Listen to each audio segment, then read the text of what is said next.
खुलुमबाय, आं उदांस्रि मुसाहारि। बड'लेण्ड बुब्लिनि जानानै बयखौबो बरायना लाबाय। दिनै 25 आगस्ट 2024।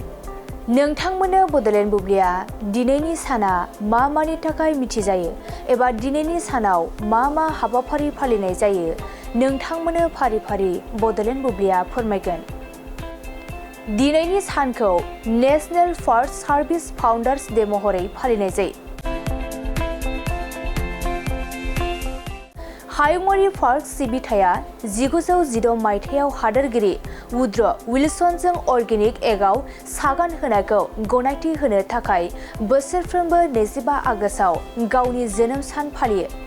हायुङारि पार्क सिबिथाय गायसनगिरि साना मोनसे बेबादि खान्थि सोरजिनायखौ फालियो, जाय आमेरिकानि मिथिंगायारि आरो हारिमुआरि दोहोनफोरखौ रैखा खालामो।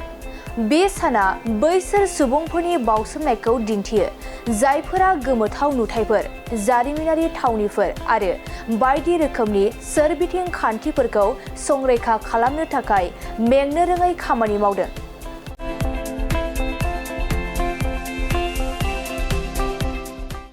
बेनि अनगायैबो दिनैनि सानखौ नेशनेल बानाना स्प्लिट डे,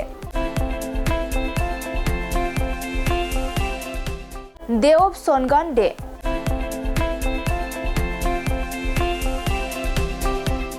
आरो फनी एक्सप्रेस डे महरै फालिनाय जायो।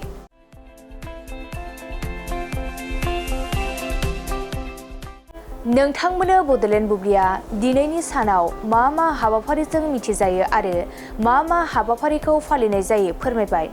गोजोन्थों। सनगान जाबाय।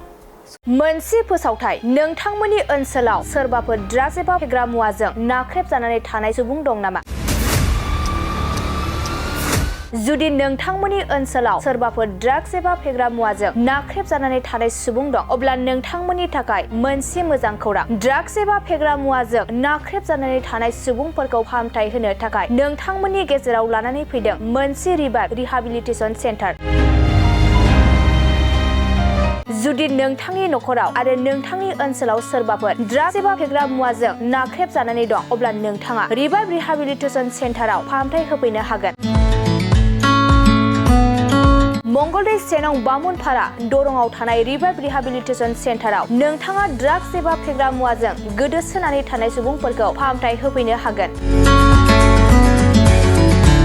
नोंथाङा नोंथांनि ओनसोलनि फेग्रा मुवाजों गोदोनानै थानाय सुबुंफोरखौ बे रिभाइभ रिहाबिलिटेसन सेन्टाराव फाहामथाय होनानै सासे राफोद आरो मोजां सुबुं खालामनो हागोन।